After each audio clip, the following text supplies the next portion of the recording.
Hi everyone, today's episode discusses a mid-air collision between two planes in Australia. This episode was recorded before the Washington plane crash, and we'd just like to say our thoughts are with the victims and families of that incident. This podcast contains our own personal views, not associated with any organisation. Coronial contains descriptions of death inquests that may be graphic and disturbing to some listeners. Discretion is advised.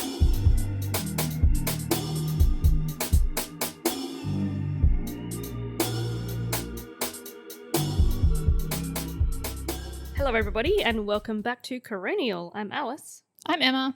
And I'm Georgie. Welcome back to a new year of Coronial into 2025, which is our Fourth year? Fourth year. Oh, wow. Because we've got like 70 or 80 episodes now. Yeah. So, yeah, it's our fourth year. Wow. Hasn't that gone quickly? Thanks to all the people that are supporting us, though, because we have had a lot of feedback and people reaching out, and that's been fun. A few cases to read here and there. It has been very good. So today I'll be telling you about the Mangalore aircraft accident, which was a mid-air collision on the 19th of February 2020 that caused the deaths of 4 people. So both of the planes involved were light aircraft and were at around 4,100 feet above Mangalore Airport, which is about 2 hours north of Melbourne, when they collided. Plane VHAEM was on a training flight. So Peter Phillips was the instructor and Ido Segev was the student. Plane VHJQF was on a testing flight. Christian Gobel was the testing officer, and Pasini Misiang was the student. He had been the chief pilot of the Peninsula Aero Club since March 2019 and the head of operations since April 2019. He had held an air transport pilot's license since January 2004 and a commercial pilot's license since October 1993. He also had a Grade 1 flight instructor rating with endorsements for multi-engine class rating training and instrument rating training. His logbook had a total flying experience of 5,907 hours to the last recorded flight on the 14th of February 2020. In the 90 days before the accident, he had flown 29.3 hours, of which 7.6 hours were in a plane which was the same make as aircraft AEM. And you said he had a class something. I assume that's a good rating? Class 1? Yeah, like he had a Grade 1 instructor rating. Grade so 1. he was, very used to being an instructor. As well. For students, yeah. Okay. Ido was 30 years old at the time of the accident and lived with his partner. He was born in Israel and had been an Australian citizen since November 2016. He had a commercial pilot's license since April 2013 and activity endorsements for formation flight, aerobatics, and spinning. Fun. He previously had a Grade 3 flight instructor rating allowing single-engine aircraft, night visual flight rules, and design feature training. His logbook had a total flying experience of 1,103 hours to the last recorded flight on the 17th of February 2020. In the 90 days before the accident, Mr. Segev had flown a total of 60.4 hours, including 6.6 hours in AEM itself. Christian was 79 years old at the time of the accident, was semi-retired, had been married to his wife for over 50 years, and had 2 children. He had held his air transport pilot's license since July 1978 and had a flight examiner rating allowing examination of a variety of operational ratings, including an instrument rating and multi-engine aeroplane class rating. His logbook had a total flying experience of about 21,600 hours. Records show that he had conducted 194 flight tests in the 2 years before the accident, of which 34 were for the initial issue of an instrument rating. Pasini, whose nickname was Mia, was 27 years old at the time of the accident and lived with her partner. She was born in Thailand and had come to Australia to train as a commercial airline pilot. Her flight was in progress so that she could be examined for the final part of her training. So that was for an instrument rating, a multi-engine aeroplane instrument endorsement, and a multi-engine aeroplane class rating. She had passed the theory component for the instrument rating in November 2019. So now she was doing the sort of like practical part of that. Presumably you have to do hours along with it, right? Yeah, I assume so. Mia was planning to fly back to Thailand a couple of days after the test to start applying to be an airline pilot in Thailand. She had held a commercial pilot's license since June 2019. Her logbook had a total flying experience of 244 hours to the last recorded flight on the 17th of February 2020. In the 90 days before the accident, she had completed 20.4 hours flying in total, and that was all in JQF itself. Yep. So the plane AEM was a Beech D95A Travel Air.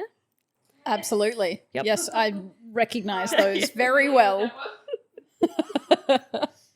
It was a 2-engine, 4 to 6 seat low wing with a retractable tricycle undercarriage aircraft.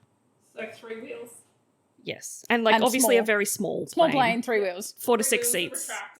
There's no Airbus. No Airbus, no A380. Yeah. No. The plane was built in the US in 1966 and was registered for use in Australia by the private owner in 1967. Hang on. So it's a 60-year-old plane? Yeah. It had a current certificate of registration, a certificate of airworthiness and maintenance release, and had been in service for 7,400 hours. It had dual controls for the student and the instructor, and had a Garmin radio communication and GNSS navigation system, together with a second communication radio and an automatic dependent surveillance broadcast, I'll shorten that to ADSB, out transponder. Edo had hired the plane directly from its owner, and he had an iPad containing electronic flight bag software capable of receiving certain traffic information. Okay. So they had a radio, and they also had the iPad with some traffic information on it. So air traffic, I'm assuming. Yes. What's the mandatory? I would have assumed that was required. I didn't know if it was required or not, but I thought most airplanes had an ECAS, which is an emergency collision avoidance system. I don't think in the light, The light super planes, they light, might not small have them. aircraft, they have them. Yeah. I guess I assume that they're also flying at a different altitude to... To the larger, commercial don't airplanes, know. Yeah, I I would would- say so. Because I wouldn't have thought they went as high. I'm not sure, to be honest. I don't know. But in any event, you're still going to be flying in the same altitude at some points because you've got to take off and land. Yeah. So, and that's when I think most collisions occur, Yeah, right. It's uncommon. because that's where most planes are in proximity with other planes. Yeah. Yeah, is fair. takeoff and landing. And so because you're all taking off and landing from a single airport. correct. So you're all going into the same Yeah. runways. So Yeah, you're in yeah. the same airspace. But yeah, this was a more rural airport, so there wouldn't have been any big planes Right. taking off or landing there. The plane JQF was a Piper PA-44 Seminole, a 4-seat low-wing twin-engine light aircraft with retractable landing gear. So, to my knowledge, relatively similar to the other one. But didn't have a tricycle attached. No, it didn't have the retractable tricycle undercarriage. Do some planes not have retractable wheels?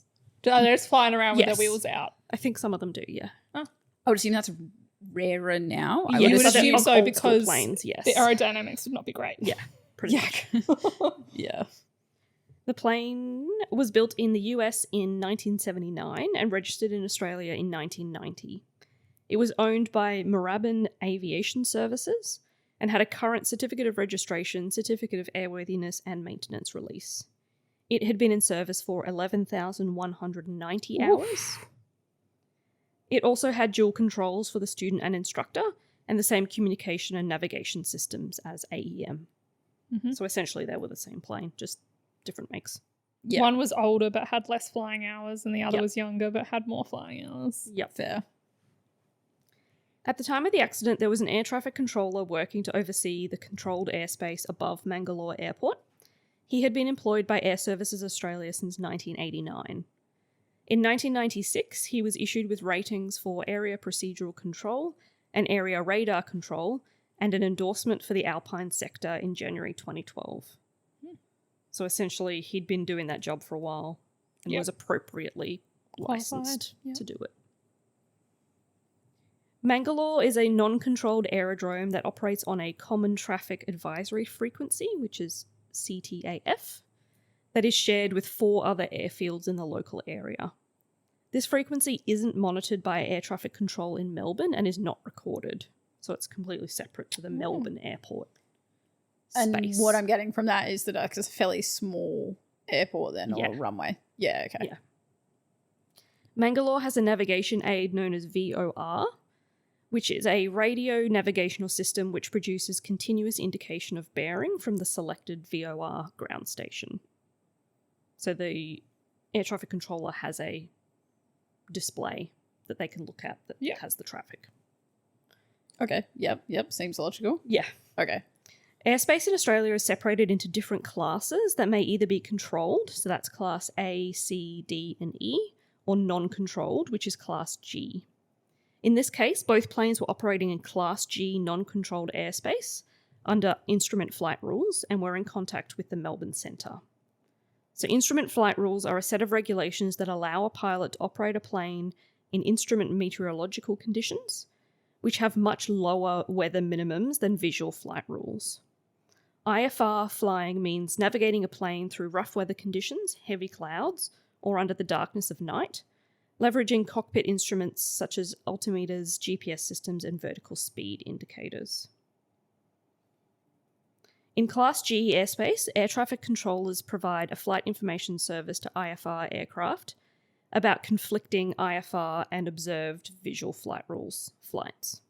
So they are giving some information about what's going on around. But not as much as if it was controlled. Yeah. Okay. At the time of the accident, the air traffic controller was providing only a flight information service to AEM and JQF, meaning that the pilots of each plane were responsible for ensuring they had sufficient separation from other planes. Right. Surely that's easier said than done. It though. is, yes. But like in controlled airspace, that would be like the Melbourne airport, where planes only go where the air traffic controller tells them to it's go. under the instructions of the air traffic controllers. In this uncontrolled airspace, the air traffic controller will give you information about what's around you, but they won't tell you where to go. Yeah. Right. And these Class G, is that more like it's rural areas, or is it like a certain altitude, or is it a certain, like, what makes it a class? I think it's probably just that it's not used as much, so it would be less, so I guess more less rural, less frequently used. Okay. More used by like light aircraft. Okay, cool. Yeah. A short-term conflict alert, STCA, is an audible and visual alert received on a traffic controller's console when two aircraft come within defined proximity of each other. These occur in both controlled and non-controlled airspace. Both planes involved in the accident were operating under a flight plan, broadcasting ADS-B data, and had both been positively identified by the air traffic controller, so they would have been included in the alert system. Yep. Yeah, okay. At 9:49 a.m. on the 19th of February 2020, Mia submitted a flight plan for a round-trip flight on JQF from Mangalore via Essendon and Shepparton. At 10:41 a.m., Edo submitted a flight plan on AEM for an IFR training flight to Shepparton via Mangalore and returning to Tayab. Don't know where Tayab is. But... Okay. Edo first contacted Melbourne Central at 11:17 a.m., then AEM, which was the plane he was on, entered Mangalore airspace at 11:18 a.m. Right, because they're already in the air, right? Versus the other one is taking off from Mangalore? Yes. Yeah. At 11:21 a.m., JQF, which was the plane Mia was flying, reported to Melbourne Central that they were taxiing on the runway at Mangalore. AEM was not on the Melbourne Centre frequency when JQF made that call, so they may not have heard each other. The air traffic controller advised AEM, which was the plane that was coming into land, that there was no IFR traffic for their descent at Mangalore. Well, there's a plane on the runway. A plane taxiing, but it hasn't taken off. Not taken off. So it's not in the air. So it's not in the airspace. It's still traffic, though. It's on the runway. But, like, because he contacted them at 11:17, so at that time, there was no one in that airspace. It was only at 11:21. Mm-hmm. So 4 minutes later, that the taxiing plane said, okay, I'm ready. I'm going to start. Yeah. But there was a flight plan in place that suggested that they were going to go around that time. Like, how strict a time frame do you have to give? I'm not sure what they do for that flight plan, whether there's any times or just like, here's my intention of where I'm going. This morning I'm going to take off at some point. Yeah. Yeah, and if it's so self-controlled, like, Yeah. do they then have to communicate with each other? Do they then have to talk to each other and be like, it's my turn to take off, I'm using the runway now, or is that the air traffic controller's responsibility? Like, And there's clearly a radio frequency, but one was not necessarily Wasn't on the right. it yet. Yeah, so it's Yeah. So I think it's a bit of challenging, both. right? yeah, how do Yeah. they communicate with each other? Because you assume they have to Yes, because they're both on the same radio frequency. They can Yeah. talk to each other. Yeah. Once they're in the same area. Okay. It seems fraught with risk. To be Oh, it really honest. does. Yep. But it's probably so like infrequently used that the chances of two planes being in that one Yeah. spot. Yeah, you're And so like probably right. you're probably pretty chill most of the time because you're like, no one else is here anyway. But it's the times where it's Yeah. not just one aeroplane using the space that you're in trouble. At 11:19 a.m., AEM reported that they were beginning descent for airwork from 6,000 feet and no lower than 4,000 feet. So they were going to hang out in between that 4,000 to 6,000 feet As they came range in. to do the stuff they needed to do. Sure. Oh, I'm Yep. sure there's landing checklists and things like that. Yeah. And I think because they were on a Teaching and testing, whatever. like Yeah. either a Yeah. testing or a training flight, I can't remember which is which. Yeah. They would have So they'd be checklists doing that they have to stuff. go Yeah. through to make sure everything's working. Yeah. The air traffic controller advised them there was no IFR traffic above 4,000 feet, which was correct. Yeah. The plane's still on the ground, right? Yes. And I know you said previously that there's a specified degree of separation that there has to be between planes. I'm assuming that's dependent on the size of planes and things like that. Do we know I what think that it depends was? on the type of airspace, That would make sense too. whether it's controlled or non-controlled. I didn't really go into it, but the coroner did talk about there being consistency between different controlled or uncontrolled airspaces as to the amount of proximity. Right. Because I think it was different between controlled and non-controlled. So Okay. they were like, how about you make them the same? And they were like, yes, we've already done that. That makes sense. Right. That makes things easier. Yeah, before the air traffic controllers to know. Yeah, then they'd What have the to switch distances between. are. Yeah. Yeah, that makes sense. And obviously we know in this case that at some points they were not Yes. keeping with that proximity recommendation. I just, interesting to know What it is. what it yeah. actually is. Just out of my own interest, like how far away are we from other planes when we're in the sky? You never see them out the window though, right? So like Yeah. you've got to be a fair distance. But they could be above you or below you. Yeah, they literally could be like a kilometre below you, Yeah. like flying in Yep. tandem. I mean, if you watch Flight Radar, They land Oh, every yeah, like there's minute so or many of every them. like 2 seconds. Yeah, so they've got to be fairly close Close. together. Yeah. But I just don't like to think about it too No, much. me neither. It They're doesn't bother very me. far away in my mind. Yes. I'm the only plane in the sky.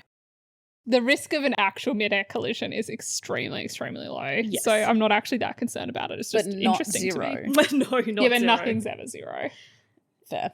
So, as we've learned through many of these coroner's inquests, that Yeah.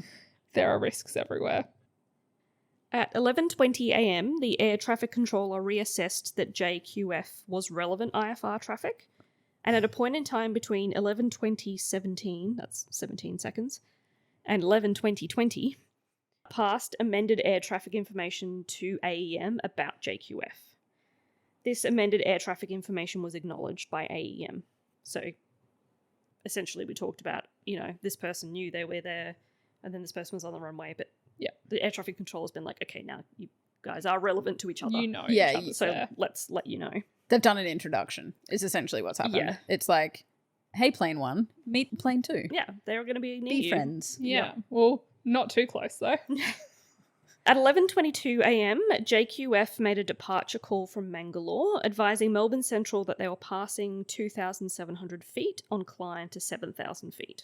So this was the plane that had taken off now. So they're aware there's a plane near them. Happy days, they're still taking off. The air traffic controller acknowledged this and provided relevant air traffic information to JQF, as well as passing on air traffic information about AEM. Right. So it's at this point where they're like, yep, we've taken off, this is our plan. They're like, Yeah. cool, there is another plane Nearby. nearby. Okay. Shortly afterwards, a short-term conflict alert, the STCA, activated on the air traffic controller's display about JQF and other traffic, which wasn't AEM. Oh, okay. Mm. A few seconds later, while the air traffic controller was passing air traffic information to JQF, Another alert activated about AEM and JQF this time, followed by another alert 7 seconds later. This seems very stressful for this poor traffic controller. Yes. They're busy. Yeah. Okay. The air traffic controller acknowledged these 2 alerts, which silenced the audio alert. Oh. So, like, it's still sort of on the screen, but it's stopped. But it's not yelling. like yelling at him. Yeah. Yeah. At 11:23 a.m., JQF acknowledged the air traffic information regarding AEM. By this time, JQF was climbing through 3,250 feet, had a ground speed of 81 knots, and had started to turn to intercept their planned outbound track. Okay. At the same time, AEM, which was the one that was descending, through 4,918 feet. At this point, there was 5.4 nautical miles horizontally and about 1,670 feet vertically between the 2 planes. Can I ask why it's called nautical miles when you're in the air? Yeah. I don't know, and I don't understand nautical miles to begin with. No, neither do I. Neither. Just tell me how many kilometers there Yeah. are between the 2 planes. No, can't do that. You can't do that? Apparently not. Okay. Fine. I don't understand. No, it doesn't They make were a sense to me. distance away from each other. Oh, no, I That believe to me feels a little too close. and an arbitrary distance. Fine. Yep. Sorry, I'm just reading about Mangalore Airport, and it says Mangalore Airport is located 2 nautical miles west. Oh, my...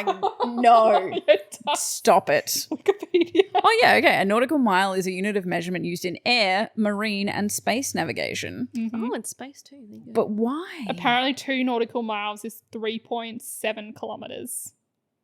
But it's a 1 minute of latitude, or 1/60th of a degree latitude. If anyone's measuring in latitudes. This is why I'll never be a pilot or a captain of a ship. Or an astronaut. One of the reasons. But yes. Yeah, it accounts for the curvature of the Of the Earth. Yep, gotcha. I guess when you're traveling, A In- really long distance. yeah, in those kinds of distances where the curvature actually starts to make a difference versus we're traveling a few kilometers. Yeah, if I'm walking a kilometre, the curvature of the Earth isn't really having an impact. Yeah. Okay, fine, I'll allow it. But Yep. also, why But would you also- call it a nautical know. mile? I guess when they An named it, aeronautical mile. Yeah, when they named it, flight was not may a not thing. have been quite so active. Yeah. And neither was space travel. At 11:23:17 a.m., AEM had descended to 4,800 feet. While communicating with other aircraft, the air traffic controller maintained his visual surveillance of both aircraft on his display. JQF had turned left and stopped climbing, holding level at 3,400 feet, while AEM maintained 4,800 feet. While JQF had started turning further left, the crossing point identified by the visual data displayed on the console indicated that JQF would pass behind AEM at that altitude within 1 minute. Oh, okay. Okay, So so that's close. yeah, like Same altitude, just behind it within the space of a similar minute. altitude. Oh, okay. Because one was ascending and one was descending. yeah. There was a crossover point. Yeah. At 11:23:40 a.m., the recorded data indicated that JQF had restarted their climb and was displaying 3,600 feet.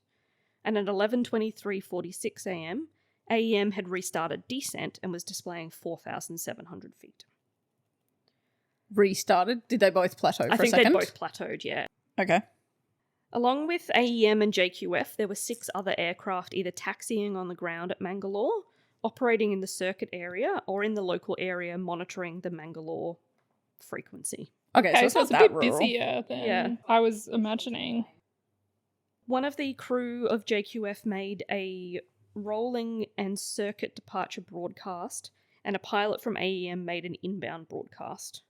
So they were both on that frequency. Is that also one of the ones where it's like you're all radioing on the same frequency, so then you hear nothing? No, I don't think so. Yeah, okay. Yeah, I think it's better than that. Cool. But none of the pilots who were in that frequency area remembered any radio communication to arrange separation between AEM and JQF. Okay. Like, they weren't talking to each other directly. Which is what they're meant to be doing. But they've allowed air traffic control to kind of dictate it so far. Well, air traffic control is giving them information about what's around them. Yeah. But like, are they therefore thinking, well, if air traffic control are doing that, I can just sit back and be a bit more passive? They shouldn't be. Yeah, Yeah, surely okay, they know, especially with the experience of the pilots, that Yeah. That they shouldn't be. Yeah. Okay. At 11:23:51 a.m., the safety alarm reactivated between JQF and AEM when AEM was at 4,600 feet and JQF was at 3,700 feet. The distance at this point between the aircraft was 1.9 nautical miles and 900 feet. This doesn't seem enough. So we're obviously getting closer. It was predicted that JQF would pass closely behind AEM. At 11:24:08 a.m., the air traffic controller zoomed in on the display screen, then acknowledged the alert and silenced the audio alert at 11:24:09 a.m. while providing air traffic information to another aircraft. Okay. Because there's a bunch of aircraft in this airspace. So that must be they're having hard to juggle. prioritize. Yeah. What's the most important bit? Yep. But clearly the air traffic controller was still acknowledging that was existing. They weren't ignoring it. They were silencing it, but like they zoomed in, they did check it in some way. Yep. At this point, AEM had descended to 4,500 feet and JQF was at 4,000 feet. The distance between the aircraft had reduced to 0.9 nautical miles and 500 feet. At 11:24:20 a.m., AEM and JQF collided, and the display reverted from a presentation of the track of each aircraft based on surveillance data to the flight planned tracks. Ugh. So essentially the planes Just shifted. disappeared from the screen. Like their actual position disappeared and it would just add what they were planning on doing. Yeah. That can't be great. Yeah. The air traffic controller attempted to contact each aircraft before declaring a distress phase for both aircraft. Yeah, okay. I guess that's probably necessary because you'd want to make sure it's not a technology malfunction before you put out a signal to say. Yeah, you want to see if anyone responds if they don't. Yeah. Yeah. So analysis of the wreckage of the planes showed that the two aircraft came together at an obtuse relative angle. I had to relook this up, between 90 and 180 degrees. Hang on, so they kind of came at like... They came together, so JQF Like that. crossed over the top of AEM. and it hit into the back of or I think, or like I don't middle think they of or- know yeah, exactly yeah, okay. which part collided or with which part. I guess because they're such small planes as well. Like Yeah, True. you're probably just hitting the plane, generally. really. Yeah. The whole thing. Yep. Unless like you're clipping a wing or something, but Yeah. I'm assuming it was more of a fuselage on fuselage.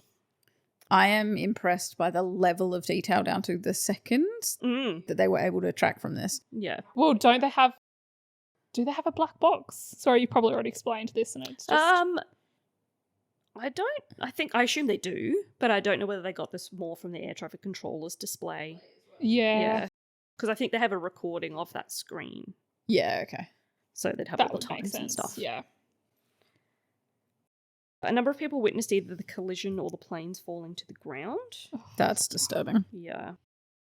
After the collision, JQF travelled for approximately half a kilometre before crashing into an open field. The right wing was missing and was later located in a nearby field. AEM continued in a northerly direction and crashed into a wooded area, and the aircraft was destroyed. Wait, so the first one, it was only missing a wing? I mean, it would have other damage. Yeah, it had other damage from the crash, but it was also missing a wing. Sorry, it just made me think like maybe it did just clip a wing for that particular aircraft. Like, but if it possibly, was- but- I mean, that'll still cause it to crash. Yeah. As we found from the last Yes, one, that if when a the wing wing falls falls off.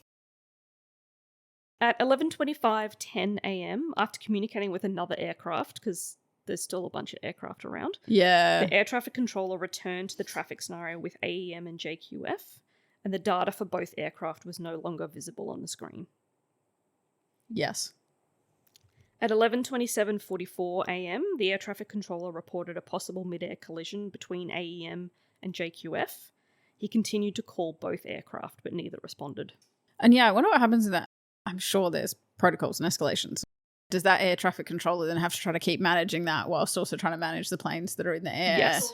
Really? Yeah. But is there not like an escalation person that can come in and be like, well, Yeah. I'll take the crash, you I take the don't think rest? so.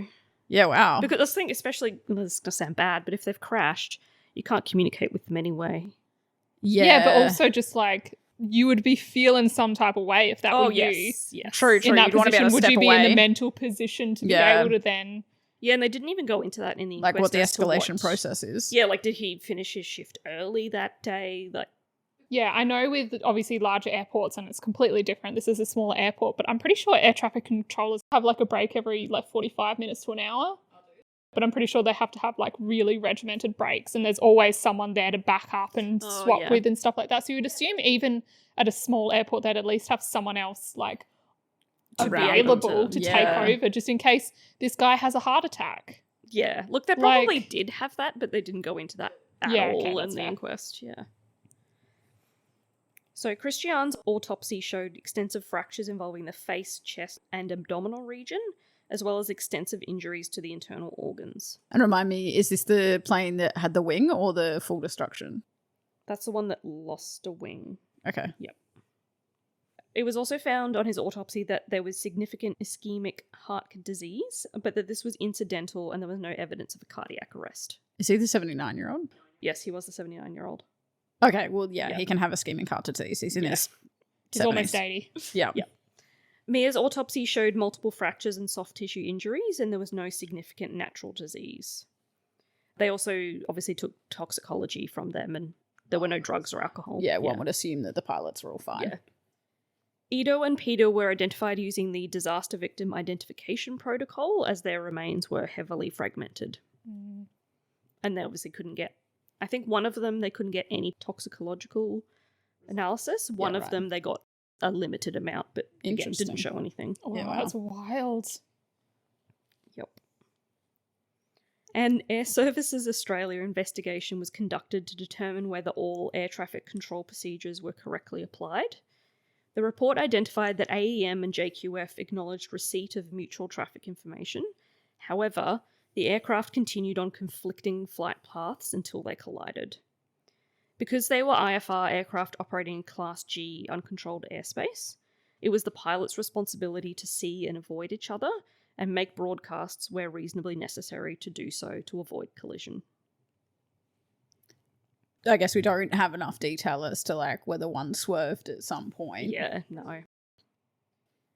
The report also found, so following the passing of mutual traffic to AEM and JQF, the air traffic controller's assessment and judgment of the traffic picture did not identify a potential collision risk. So he knew they were close to each other, but in his mind, they weren't going to collide with each other. You said he zoomed in or whatever, that to me was like checking. Yeah, he was aware that they were near each other. Yeah. But he expected that the pilots were communicating with each other, self-separating and updating their situation awareness. Yeah, right. As they should be in that uncontrolled But he airspace. doesn't specifically hear that info? Not necessarily, because he's obviously communicating with several other people. planes. Yeah, okay. So he can't be listening into all of that at the same time. Yeah, okay. The air traffic controller likely first recognised that AEM and JQF were a potential collision risk in the 12-second period leading up to the collision. Sure. What are you going to do at that point? Yeah, exactly. But he determined that there was not enough time to have issued an effective safety alert before the aircraft would have passed. That's why he didn't put out a safety alert to either aircraft in that 12 seconds before they collided. Yes. Yeah. Because what are you going to do in 12 seconds? Both AEM and JQF were tracking in accordance with their respective flight plans and AIP requirements.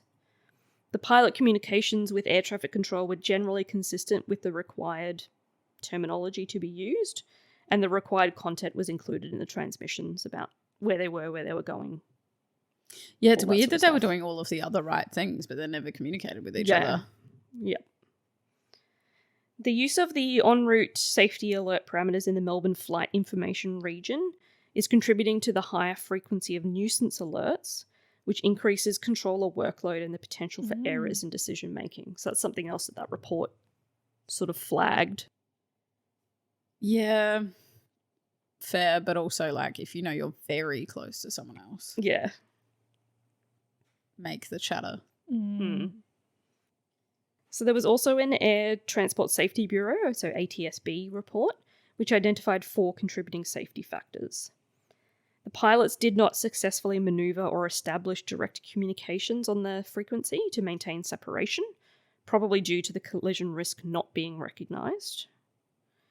Notwithstanding the fact that the aircraft were flying in IFR conditions, the known limitations of the see and avoid principle meant that the pilots were unlikely to have seen each other in sufficient time to prevent the accident. See and avoid principle. Yep. Sounds very basic. If you see them, avoid them. Crash into I them. think that happens in any kind of vehicle Yeah. maneuvering, right? Just when you're walking past someone on the street. Yeah. But then sometimes on the street people don't do that and you're like, could you And you move have out that of my little way? dance with them Yep. for way too long and it's so awkward and it's, Yeah. Following receipt of the safety alert, the air traffic controller assessed it in accordance with the required procedure. After considering that the pilots had been passed mutual traffic information and were required to ensure their own separation in non-controlled airspace, the controller did not intervene further. And lastly, while the pilots were responsible for self-separation within that Mangalore area, they did not have access to the same surveillance data, including automatic dependent surveillance broadcast information available to air traffic control. As a result, the pilots were required to make timely decisions to avoid a collision without the best available information. Right. If they could have seen more of that other plane, Yes. they would have been able to see it was there. And so even Yes. if they weren't communicating. Yeah, they still would have seen it, yeah. So the ATSB conducted a visibility study, which found that the pilots of both aircraft were unlikely to have seen the other one due to cloud cover, aircraft closing speed, and shielding of the opposing aircraft by cockpit structure. So just like when you're in a car and you've got a blind spot, you're in a plane cockpit, you can't see behind you. there's no rear vision mirror or like side mirrors. Yeah. But also I forgot about clouds. They don't Yeah, tend to get in my yeah. way when I'm driving. So I No. forget Except that they if there's exist. heavy fog. Yeah, Yeah. but you know what I mean? Like, Yeah. I'd totally forgotten that there would be other obstructing visibility problems in the air. Yeah. Yes, and on the road, there's only one plane. Yeah, one dimension. To Yes. mention that the You're other not car worried is about cars coming at you from above. Yes, or below. It also found that neither AEM or JQF were equipped with automatic dependent surveillance broadcast in systems. So they had the out system, so the air traffic control could see their location, Yep. but they didn't have in system, so they couldn't see anyone else's location. Yeah. If they'd had that in system, the pilots would have been alerted to the position of the other aircraft much earlier than by just seeing them. Yes, but they also could have had a chat with them as well. Yes. Yes. But it wasn't a mandatory thing because we've talked that they were technically meeting all regulation other than talking to each other. Yes. So is that something that then gets recommended? Yeah. It is seen to be like there's no reason why they couldn't have got it. You know, it's not prohibitively expensive or like, you know, some other reasoning. Cool. Essentially, no. The coroner found that because of the meteorological conditions on the day of the accident, there were significant limitations on the see and avoid principle, and it is unlikely that pilots would have relied on this. Even in clear conditions, given the closing speed of the aircraft and the visual restrictions in the cockpit, it's highly unlikely that the pilots would have been able to see another and maneuver in sufficient time to avoid the collision. So it's not that the cloud cover caused or contributed to the accident, it's the general way that they both were flying. Yeah. Based on expert witness advice, the coroner found that the air traffic controller's workload was manageable and appropriate on the day of the accident and was not a contributing factor to the accident. Because they sort of talked about, you know, there's obviously alerts going off and you're talking to other different people, but that's like a normal Yeah, I'm day impressed. for the air traffic controller. Like, it wasn't an Yeah, okay. overly Stressful day. large amount of things to be doing. I was impressed by the amount of stuff that they were having to juggle. Yeah, no thank you. Yeah, nah. Way too stressful. Would not Yep. recommend. I hope he gets paid well. You would hope so. In terms of the communication between the air traffic controller and the two planes, the coroner looked into these two calls to the pilots. The coroner found that the calls to AEM and JQF were both appropriate in the circumstances and contained sufficient information. So the air traffic controller wasn't deficient in the information he gave either plane. The coroner also looked into whether additional information should have been provided to JQF about AEM after the alert at 11:20 a.m. One of the expert witnesses stated that it's not common for air traffic controllers to contact planes which are in their initial climb phase, which JQF was, because it's a critical phase of the flight. The coroner found that no further call was needed after the two that had already happened. The coroner then looked into the direct communication between the two planes because there was no evidence of them actually talking to each other. The pilots were experienced and careful navigators, and the coroner considered it unlikely that they would have ignored a known separation issue. Mm. And yes. Makes sense. Yeah, why would you ignore that? Exactly. An expert witness said that they expected one of the pilots to contact the other to arrange self-separation. The coroner found that the lack of communication between the pilots was a material factor that contributed to the accident, and also that the air traffic controller was entitled to assume that the two planes were self-separating. So it's not up to the air traffic controller to say, hey, just checking in, you've talked to this person, right? Yeah. Like, it's not their job to make sure you're communicating with each other. Yeah, it's just their job to say these two planes exist. It's a meet and greet. It's up to you to actually communicate. Yeah. And so there was no reasoning given as to why they wouldn't have communicated with each other, just that they didn't. But we have evidence from the other pilots just saying they didn't remember that. Do we actually have... Well, I think there's no evidence of any communication between them. Yeah, okay. So whether there was, but no one else heard that on the frequency. Yeah. Because you also said that the frequency wasn't recorded, right? Correct. So there's We no can't way of them definitively actually verifying say. that. And because all the actual witnesses are deceased. Yes, exactly. There's no way to actually verify. But there's other people that were on the same radio signal. That didn't hear but it's just that anything. they don't remember hearing anything. Yeah, but I'm like, also- how accurate is their memory when Exactly. two planes crash into each other? They were also flying or doing something as well. Yes, they like were. paying attention on what they're doing, not necessarily. Sometimes that's just background noise if it's not relevant to you. It's really hard in these cases where you can't verify things that You did can't not ask or someone did what their happen. reasoning was, or... Yeah. It's tricky, and I imagine from a coroner's perspective it's also tricky because it makes, findings and giving recommendations that little bit harder. So the departure call made by JQF was the subject of a lot of discussion in the inquest. So essentially there was some disagreement about the content of that radio call and whether the plane was on track to a particular point or tracking to intercept the track to that point. Sorry, can you explain that more? So essentially when that plane had said, talk to the air traffic controller and been like, this is us, this is where we are, this is where we're going. Yeah.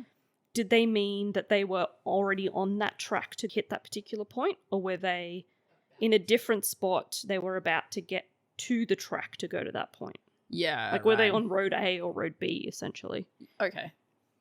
The air traffic controller didn't make any assumptions about this, but said that it was normal for aircraft to take off in a southwesterly direction at Mangalore and turn left, so he expected JQF to do that as well. Right. In a statement in 2020, the air traffic controller stated that the velocity vectors of the two planes meant that they were going to pass and had sufficient separation, so a safety alert didn't need to be issued. At the inquest, he accepted that the paths of AEM and JQF were likely to cross at some point in time. That happens though, right? Yeah. Again, he was expecting them to not, though, because they were expected to deviate from that path because they should have known that they... Yes, they should have known that the other was there. Yeah. Yep. So the coroner concluded that the departure call made by JQF was incorrect and didn't comply with regulations. They also found that even though the air traffic controller didn't make an assumption about the track of JQF, a pilot hearing the call likely would have made an assumption.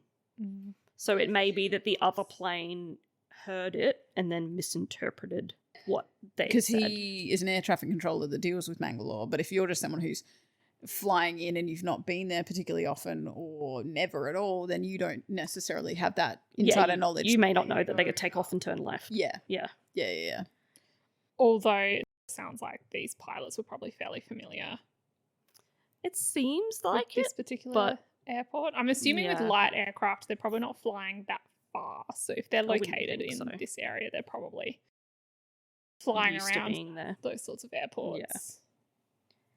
The coroner also found that a safety alert issued at this time would have been the best chance for the accident to be avoided, but that while it was open to the air traffic controller to issue a safety alert, His judgment call was to not issue the alert, and the coroner didn't criticise this. Mm-hmm. And what are the downsides to a safety alert? Like, if you'd issued it versus not issued it. So, the air traffic controller thought that if he communicated with either plane, it would have been a distraction during a critical stage of the flight. Yeah, Because one was taking off and one was descending. Yeah, right. Okay. And so when you mentioned before the air traffic controller zooming in on the display, so Yeah. at the time that he did that, he knew that the aircraft were close. Yeah, Because yeah. he got an alert and you can see it. But he stated that it was too late for me to say anything to them, and I believe that JQF must have had a visual and was manoeuvring to pass behind AEM. Okay. The coroner found that it would have been appropriate for the air traffic controller to issue a safety alert, but given the proximity of the reactivation of that alert to the time of the collision, they couldn't say that actually issuing that alert would have changed anything. Yeah. Sounds like it wouldn't have, yeah. Yeah. Something also discussed in the inquest was the reliance on velocity vectors in the circumstances that led to the accident. So velocity vectors are viewed on the air traffic controller's display and are a line that extends from the surveillance track symbol to the estimated future position of the track at a selected future time. So it's like, here's where the plane is, here's where we're estimating it will be in I'm assuming it's exactly like 30 when you seconds look at in the the flight minute or trackers, something. right? Yeah, basically. Yeah, okay. A velocity vector is based on a present track and doesn't account for future variations in tracking. So if you turned, Mhm. it obviously Yeah. can't predict that. Yes. Yeah. Strangely, it doesn't know all your thoughts and Yes. exactly what you're going to do. Yeah, okay. The line is punctuated with dots to show the track's estimated progress along the vector at regular intervals of time. The direction of the vector indicates the track heading, and the length of the vector gives an indirect indication of the track speed. Expert witnesses stated in the inquest that velocity vectors were designed for use in controlled airspace, where aircraft do not normally deviate from planned or cleared tracks, which Mangalore was not.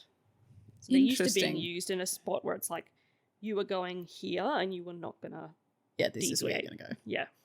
Whereas I'm guessing in these uncontrolled airspaces, there's a lot of these sort of training flights and things happening, which I would assume Yeah. would be like, you know, when you're learning to drive and, you know, Like, take this left, yeah, take that go right. left quickly. Yeah. Yeah, So it's not going to be predictable. yeah. Thing that makes you need to deviate from your Correct. plans. Yeah. Yeah, Yeah. which is probably also why they conduct those training things in uncontrolled airspace True. rather than Yeah. controlled.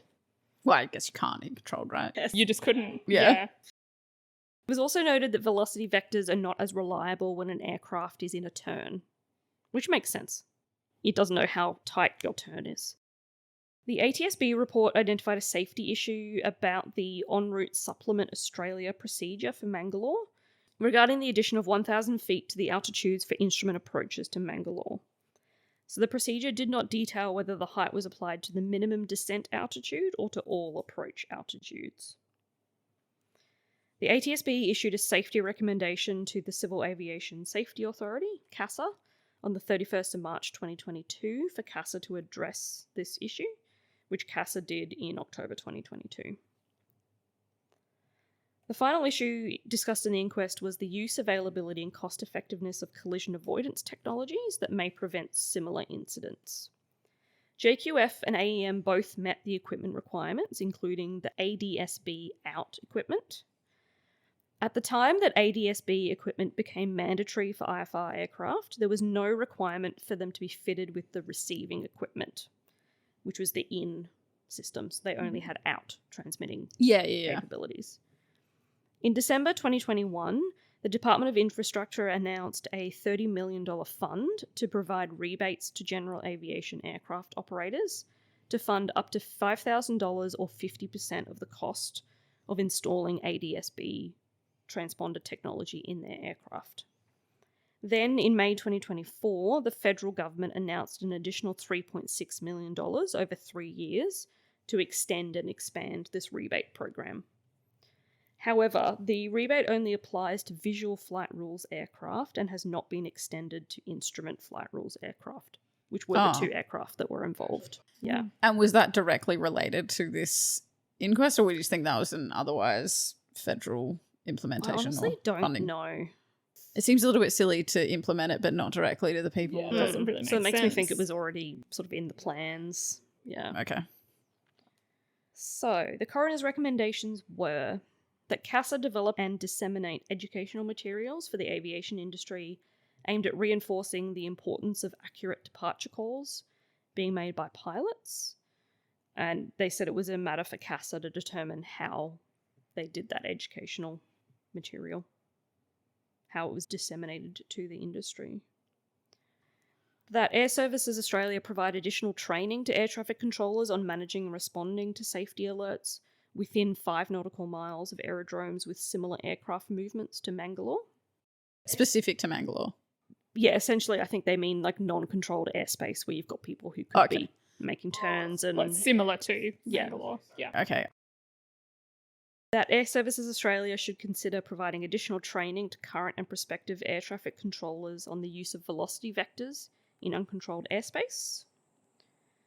That the ATSB and CASA continue to work together to promote the voluntary uptake of ADSB technology in Australian registered aircraft. That CASA conduct a cost-benefit study into the feasibility and potential benefits of requiring the installation of the ADSB in devices in IFR aircraft. And that the Minister for the Commonwealth Department of Infrastructure give consideration to expanding that ADSB rebate program to the IFR aircraft as well. Yeah, it seems weird that it's not in this instance where there is a direct reason to. Yeah. So there are actually a few responses to the coroner's recommendations because it's a bunch of government departments that were And giving recommendations. Were they pleasant or were they absolutely not? Reasonably. Oh, good. Yeah. So Air Services Australia undertook a series of actions to strengthen the training of air traffic controllers in managing similar situations, including creating a focus area on safety alerts and traffic avoidance advice, and a focus area in all assessments on the controller's response to a safety alert. In terms of additional training on velocity vectors, Air Services advised that they would assign mandatory training on the use of system tools to all active air traffic controllers. CASA published in August 2024 a significantly amended advisory circular to do with operations in the vicinity of non-controlled aerodromes, and that included emphasis on the criticality of correct, relevant, and informative radio calls. They also advise that they continually educate and promote the importance of radio calls through their ongoing pilot safety campaign called Your Safety is in Your Hands. Okay. It was just such a government name for a safety campaign. I mean, someone thought long and hard about it. They could have been way more creative. They could have. Absolutely. Even the safety is in your wings or something. It In doesn't your really make voice. sense. Yeah. CASA also advised that they continue to actively promote the voluntary uptake of the ADSB technology. They have also promoted the government's rebate and the safety benefits through multiple channels. Oh, nice. In terms of the cost-benefit study into the feasibility and benefits of requiring those ADSB in devices, CASA stated that this was already addressed in the Australian government's aviation white paper towards 2050. 2050? Wow. Yep. Sorry, what? The white paper stated, by late 2025, the Australian government will consider advice about a timetable for mandating ADSB devices. We'll consider advice Yes. about mandating. Yep. While also extending subsidies for the purchase of ADSB equipment until 2027. Okay. So they're going to think about thinking about it. Yeah, basically. We'll start turning our minds to thinking about Yes. it at the end of 2025. Yep. Yep. Finally, the ATSB responded to the recommendation about promoting the voluntary uptake of ADSB technology by stating that they are continuing to promote it, including producing an updated video to promote the uptake of ADSB under that rebate program. So it seems like the aviation bodies are trying to do what they can, but the government is Thinking about it. thinking about Considering, doing it in yeah. the future. I'm glad the aviation industry, that seems more on the ground actually making a difference. So, look, let the government take their time. Yeah. It seems weird that they're not doing the rebate for the type of aircraft that this occurred in, though. It sounds like the rebate must have been ancillary to this. Yeah. Yep. An interesting one in that obviously most of the ones we look at, they shouldn't have happened. But in this case, it really was a it was going to It happen. comes down to that lack of communication Yeah. between the two planes. And yeah, again, the lack of technology on the planes to know exactly where the other one was. But yeah, you're right. It was less of that Swiss cheese model of Mm. like several things continually going wrong that then led to the really unfortunate consequences. Kind of like, no, it was predictable, Yeah. but we just needed to have implemented better ways of avoiding it. Yeah, I mean, they were literally on a collision course and it was planned. Like they were on Yeah, a they were planned course told. that they were going to not collide, but like go across the same nexus or the same point at some point. They were obviously hoping they'd be going across that nexus point at different times. Yeah. But the lack of communication. And the lack of being able to see each other. Exactly. But like the writing was on the wall the whole time. Mm. I've never really thought much about the visibility out of a cockpit and the fact Yeah. that it is probably moderately limited. Yeah, you can only see that sort of plane. You can't see much below you or above you, I assume. I don't think you get much out of that side and back. Yeah. And like, to be honest, if I was in a plane, I hope I'm not relying on my own eyes. True. In larger commercial airplanes, they have that ACAS avoidance system and things like that, which are automatically like it will send an alert to each plane that are on a collision course, and it will tell one plane pull up, the other to pull down, and and you just literally have to follow those instructions. Yep. However, there was a case where That did they not didn't occur. follow the instructions, and because obviously they've also got the air traffic controllers talking to them. Yep. And the air traffic controller gave it conflicting advice to what the collision avoidance, and so he followed the air traffic controller, but the other one followed the anti-collision thing, and so they ended up colliding. And then there was like a recommendation that came out of that you always follow the collision avoidance system over the top of the air traffic controller. Follow the whatever robot. happens. Yeah, follow the robot, not the human. I'll have to look up what case that is, just in case anyone's interested in. That's Uberlingen. Okay. Uberlingen, or there was like the Tenerife plane crash, which was another one, but I think that was one plane was taxiing on the runway and another one was taking off, and the one that was taking off didn't actually get final clearance to take off, and another plane was crossing the runway and it like hit into it and took out like the top of the other airplane. Oh, God. Well, thank you. That was very interesting. A good way to get back into it. Yeah. Thank you very much for listening, everybody. We'll catch you next time. Thanks, everyone. Bye. Bye. Bye.